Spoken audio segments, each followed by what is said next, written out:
राधा राधा राधा राधा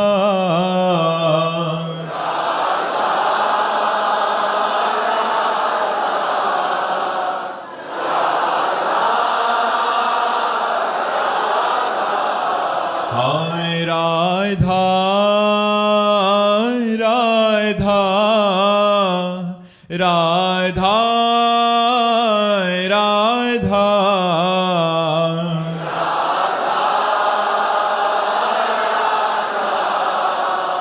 राधा राधा श्री राधा वल्लभ लाल की, समस्त संत हरि भक्तन की, श्री वृंदावन धाम की, सद्गुरुदेव भगवान की। विभव मिश्रा जी, लखनऊ से। महाराज जी, मैं जीवन में सफलता पाना चाहता हूँ, पैसा भी चाहता हूँ और भगवान की भक्ति भी चाहता हूँ। कैसे समझूं कि मैं सच में सही बैलेंस में हूँ या सिर्फ अपने स्वार्थ को भक्ति का नाम दे रहा हूँ? हम कह रहे खूब स्वार्थी बनो, हमारी बात मान जाओ। चकाचक माल छानोगे और मरोगे तो भगवान के पास जाओगे। नाम जप करो यार, हमारी बात मान लो। जो जितना भजन करता है उसी के आगे लौकिक पारलौकिक दोनों प्रकार के सुख भगवान प्रदान करते। यार इतने कृपालु भगवान हैं, उतना भरण पोषण करते हैं। तो हमें लगता है अगर रुपया चाहिए तो धन कमाओ। कैसे? राधा राधा राधा राधा, और फिर इस धन से लोक परलोक सारे सुखों को खरीद लो। अब भजन नहीं करोगे, पाप करोगे, चाहोगे सुख बेईमानी से, अधर्माचरण से, तो भले रुपया मिले तुम्हारे परिवार का नाश कर देगा, वो तुम्हारी बुद्धि भ्रष्ट कर देगा, वो तुम्हारे सुख शांति को नष्ट कर देगा। धर्म से चलो और भजन करो, फिर भगवान से कहो संपत्ति दो। तो ध्रुव को अटल पदवी दी भगवान ने। प्रहलाद जी को एक कल्प का राज्य दिया, विभीषण को एक कल्प का राज्य दिया। जो चाहो मेरे भगवान से प्राप्त कर लो, पर भैया भजन करना पड़ेगा। अब पियो शराब, पराई बहन बेटियों की तरफ गंदी दृष्टि रखो, मुर्गा मछली खाओ, तो पूर्व जन्म के फलस्वरूप भले करोड़पति बन जाओ, लेकिन अब की नरक जाना पड़ेगा जैसे आचरण कर रहे हो। और अगले जन्म तुम भी सुअर कुत्ता गधा मुर्गा बनोगे और ऐसे काट के खाए जाओगे। अवश्य में वो भोक्तव्यम कृतम कर्म शुभाशुभम, शुभ अशुभ कर्म का फल अवश्य भोगना पड़ेगा। इसलिए प्यारे, यदि इस लोक और परलोक में चकाचक आनंद लेना चाहते हो हमारी ब्रजभाषा में, तो नंद नंदन को भजो, किशोरी जी को भजो, राम भजो, हरि भजो, तुम्हारा मंगल हो जाएगा। देख लो, मंगल हो जाएगा। भजन करोगे तो तुम्हें सब कुछ प्राप्त हो जाएगा। भजन नहीं करोगे, पाप कर्म करोगे और फिर भगवान को कोसोगे, ऐसे नहीं होता। खूब नाम जप करो, जो चाहो प्राप्त कर लो। खुला खुला खुला हम आपको ऐलान कर रहे हैं, जो चाहो प्राप्त कर लो। भगवान का केवल भजन करो, ई पर लोग सकल सुख पावत मेरी सो भैया कृष्ण गुण संचु। जो भगवान श्री कृष्ण के गुणों का गायन करता है, कृष्ण कृष्ण नाम जप करता है, वो इस लोक और परलोक के सारे सुखों को प्राप्त हो जाता है। महाराज जी, कोई कह सकता है कि आप तो बाबा जी हैं, आप तो पूरा दिन भजन के लिए आपको समय, हमारे तो परिवार है, दायित्व हैं, जिम्मेदारियां हैं। अच्छा हमें ये बताओ, राधा राधा कहने के लिए आपको क्या परेशानी है? हम झाड़ू लगा रहे तो राधा राधा कह रहे, हम फावड़ा चला रहे तो राधा। जब युद्ध हो सकता है नाम जप करते हुए, भगवान ने अर्जुन जी को आदेश किया, माम निस्मर युद्ध च, मेरा स्मरण करते हुए युद्ध करो। तो क्या आप हर समय काम में फंसे रहते हो? हमने एक दिन आकलन लगाया था कि 24 घंटे में हम 12 घंटे आपको काम के लिए देते हैं। 12 घंटे काम करो। मान लो 12 घंटे में आपने बिल्कुल भजन नहीं किया, चलो 6 घंटे सो जाओ। कितने बचे? 12 6 18। 2 घंटे तुम्हारे भोजन के लिए दे दिए, 18 2 1 घंटे मनोरंजन के लिए दे दिए, 21 3 घंटे बचते हैं। ये 3 घंटे कहां ले जाओगे? अगर 3 घंटे बैठकर भजन को, तो त्रिलोकीनाथ को बस में कर लोगे यार। त्रिलोकीनाथ प्रसन्न हो जाएगा। हम लोग बेईमान हैं, भजन के लिए कहते हैं हमारे पास समय नहीं है और बैठे मोबाइल चलाते रहते हैं। ये सब बेईमानी हमारी है। नहीं तो हम तुम्हें 12 घंटे कौन काम करता है यार? कोई बिरला होगा 12 घंटे काम करता हो, नहीं 8 घंटे काम करता है। हम 12 घंटे काम के लिए, 6 घंटे सोने के लिए, 2 घंटे भोजन के लिए, 1 घंटे मनोरंजन के लिए, शेष समय 3 घंटा बचा 24 घंटे में। 3 घंटे भजन करके दिखाओ। 3 घंटे भजन कर लोगे तो त्रिलोकीनाथ को प्रसन्न कर लोगे। लेकिन हम लोग भजन के नाम पर बेईमान हैं। और सही पूछो तो तुम्हें जितना काम नहीं उतना हमें काम है। हमारी ड्यूटी बहुत सख्त ड्यूटी है। हम जीवन में कभी अपने नियम को नहीं तोड़ने की कोशिश की। अगर हमें 5 बजे हाजिर होना है, अगर हम चल नहीं पा रहे तो मुझे जैसे बने वैसे 5 बजे वहां उपस्थित करो, ऐसा नियम रखा है। हठी स्वभाव रखा है। हिम्मत नहीं पड़ रही, शरीर पीड़ा दे रहा है, फिर भी उठो, स्नान करो, चलो अपनी दिनचर्या में चलो। तो देखो, जिसने किया वही पाया। आलसी और प्रमादी और बेईमानी कभी उन्नति को प्राप्त नहीं होता। जो नियम कष्ट सह करके, इसलिए नाम जप वाली बात तो आप लोग बेईमानी की करते हैं कि हम गृहस्थ हैं, नाम जप नहीं कर सकते। महाराज जी और कुछ भी करा लो, बट ये भजन कराना बड़ा कठिन सा लगता है हमारे। तो अब दवाई लखाओ, इसके बाद आप कहो कि और कैसे रोग ठीक कर दो, तो फिर कैसे ठीक होगा? दवा तो खानी पड़ेगी। भगवान की ये जो नाम शक्ति है, यही तुम्हारी कामनाओं को पूर्ण कर सकती है। हमारी बात मान लो। आप एक बार राम बोले तो ये सोने का सिक्का ऐसा जमा हो गया कि त्रिभुवन में काम आएगा, मृत्युलोक में भी और परलोक में भी। और राम राम राम, राधा राधा राधा, ये आपका काम देगा। और ये कोई पकड़ नहीं रहा तो भाई जपना तो पड़ेगा ही। बिना जप किए वारी मथे घृत होए बरु, सिकता ते बरु तेल, बिनु हरि भजन न भव तरी, या सिद्धांत अपेल। भले पानी मथने से घी निकल आवे, बालू पेरने से तेल निकल आवे, पर जब तक भगवान का भजन नहीं करोगे, दुखों से नहीं छूट सकते, सुख को नहीं प्राप्त हो सकते। अमर जी, पीपल में धागा बांध लेंगे, जमुना जी में कुछ भी आटा डाल देंगे, भंडारा करा देंगे, बट भजन महाराज जी। छोटे मोटे पुण्यों से इतने बड़े बड़े पाप करते हैं लोग।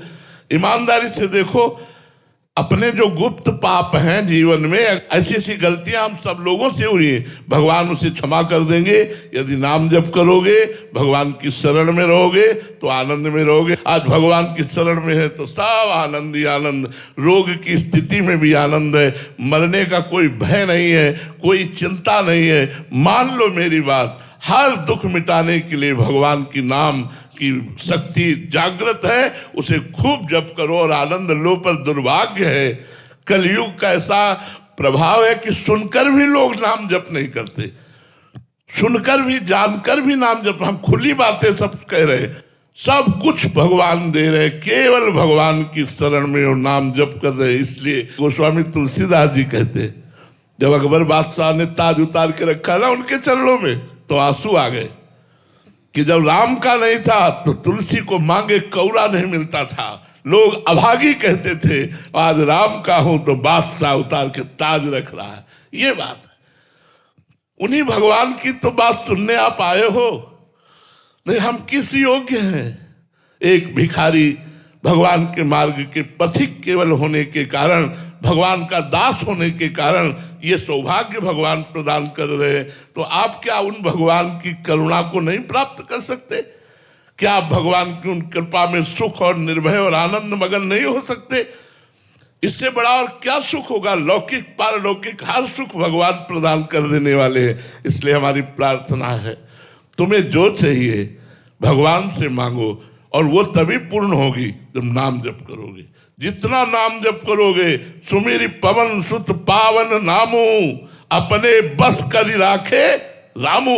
भगवान को अपने अधीन कर लिया भगवान का नाम जप करके। क्या चाहते हो? जो चाहोगे वो सब पूर्ण हो जाएगा जी। अमित पुरी जी राजपुरा से, राधे राधे महाराज जी। महाराज जी, आपके चरणों में कोटि कोटि प्रणाम। महाराज जी, क्रिया से नजर कैसे हटे और कारण में स्थित कैसे हो? अज्ञान का नाश होने पर, जब ज्ञान का प्रकाश होता है तो कारण तत्व पर दृष्टि रहती है, और जब देहाभिमान होता है अज्ञान, तो क्रियाओं पर दृष्टि होती है। अहंकार विमूढ़ात्मा कर्ताहमिति मन्यते, वो कर्ता बन करके क्रियाओं पर दृष्टि रखता है। मैंने ये पुण्य किया, मैंने ये दान किया, मैंने ये किया, मैं ऐसा करूंगा। क्रियाओं पर दृष्टि अहंकार से होती है और अहंकार अज्ञान के कारण होता है। और ये अहंकार, अज्ञान, अविद्या अनादिकाल से जीव को इस संस्कृति चक्र में, जन्म मरण के चक्र में फंसाए हुए है। जब हम सद्गुरुदेव की शरण में होते हैं और उनके द्वारा बताई हुई उपासना से तीक्ष्ण किया हुआ विवेक रूपी तलवार और उससे अहंकार का नाश कर देते हैं, तब करता ही नहीं रह जाता। वो केवल देखता है, हो रहा है। जैसे उनके शरीरों से हो रहा है, ऐसे इस शरीर से भी हो रहा है, मैं करता नहीं हूं। वो साक्षी हो जाता है। जे भी वो कर्ता भाव से मुक्त हुआ कि आवागमन चक्र से मुक्त हो गया। पर ज्ञान प्राप्त होना बड़ा कठिन है। ज्ञान की बातें बुद्धि में जानकर दूसरों को सुना देना ज्ञान नहीं कहते। अपने शरीर धर्म से ऊपर उठ जाना, भूख, प्यास, सर्दी, गर्मी, काम, क्रोध, लोभ, मोह, मद, मत्सर, इनका प्रभाव न पड़ना, इनका वेग आने पर भी विचलित न होना, मान, अपमान, सुख, दुख, निंदा, स्तुति, हानि, लाभ, जय, पराजय, इन द्वंद्वों से ऊपर द्वंद्वातीत हो जाना, जन्म मृत्यु से कालातीत हो जाना, सतोगुण, रजोगुण, तमोगुण से त्रिगुणातीत हो जाना, इसे ज्ञान कहते हैं। पर ये ज्ञान क पंथ कृपान क धारा, परत खगेश लगे नहीं बारा। ये ज्ञान का मार्ग नंगी तलवार पर चलना है। इसमें गिरने में देर नहीं लगती। अगर कोई पार हो सकता है तो गुरु कृपा पात्र ही पार हो सकता है। इसलिए गुरुदेव की आराधना करो, गुरुदेव की चरण शरण हो, शास्त्रों का स्वाध्याय करो, शरीर को पवित्र भोजन दो और जितेंद्रीय बनो, मनोनिग्रही बनो। मन को विषयों से हटाकर परमात्मा में लगाओ। इंद्रियों को अधर्म विषय का त्याग करके धर्ममय विषय का सेवन करते हुए भगवत आराधना में लगाओ, तब शुद्ध ज्ञान प्रकट होगा। और जब शुद्ध ज्ञान प्रकट हो जाएगा तब कर्ता भाव खत्म हो जाएगा, कारण तत्व पर स्थित हो जाओगे। अनामिका जी चंडीगढ़ से। राधे राधे महाराज जी। महाराज जी, एकांत में बैठकर साधना की क्रिया प्राथमिकता होनी चाहिए, हर समय हर परिस्थिति में नाम जप वो ज्यादा अच्छा है? थोड़ा समय एकांत भी होना चाहिए। आचार्यों ने कहा, एकांते सुख मास्यता मथा तो ब्रह्म जिज्ञासा। 24 घंटे में 1 घंटे तो समय दे दो एकांत के लिए। एकांत में शांत बैठकर अपने मन को परमात्मा के चिंतन में जोड़ना, चलते फिरते उठते बैठते क्रिया करते हुए नाम जप करना, प्रभु के लीला पदों का गायन करना, प्रभु के नाम कीर्तन को करना।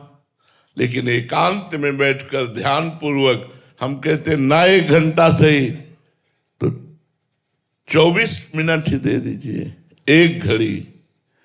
1 घड़ी 24 मिनट कहते हैं।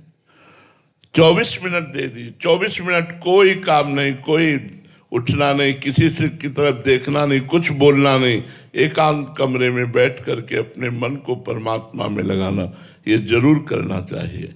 कुछ समय एकांत देना चाहिए और फिर हर समय चलते फिरते उठते बैठते क्रिया करते खाते पीते हर समय भगवान का नाम जप करना चाहिए। ध्रुव चंद्र जी। राधे राधे महाराज जी। महाराज जी, जब मुझसे कोई पाप कर्म बन जाता है तो उसके बाद मुझे डर लगने लगता है कि अब भगवान मुझसे नाराज हो जाएंगे और दंड देंगे। महाराज जी, ऐसे में लगना चाहिए, डर लगना चाहिए। जो डरता है वही पाप का प्रायश्चित करके फिर पापों से बचता है। पर ऐसा डरना किस काम का कि आज डरे फिर कल वही पाप किया, फिर डरे फिर वही पाप किया। डरना तो ऐसा डरो कि दोबारा पाप ना हो, तब तो डरना माना जाएगा। नहीं तो ये भी एक नाटक है डर का। कि आज पाप हुआ, डर गए, हे भगवान कैसे मैं इस पाप से निवृत्त हूँ, प्रभु मुझे क्षमा करो। फिर कल पाप कर लिया, फिर डर गए, फिर पाप कर लिया, फिर डर गए। ये कोई डर नहीं। डर तो ऐसा डरो कि अब लो नशानी अब ना नशई हो, आज तक कि अब नहीं करूँगा, तब तो वो डर काम लायक है। ऐसा डर किस काम का? ऐसे तो सब डरते रहते हैं। सब कोई कानून से डर रहा है, कोई परिवार से डर रहा है, कोई भगवान से डर रहा है, कोई गुरु से डर रहा है। सब डर रहे हैं और फिर पाप भी कर रहे हैं। वो डर किस काम का? डर तो वो जो निर्भय पद पर पहुंचा दे।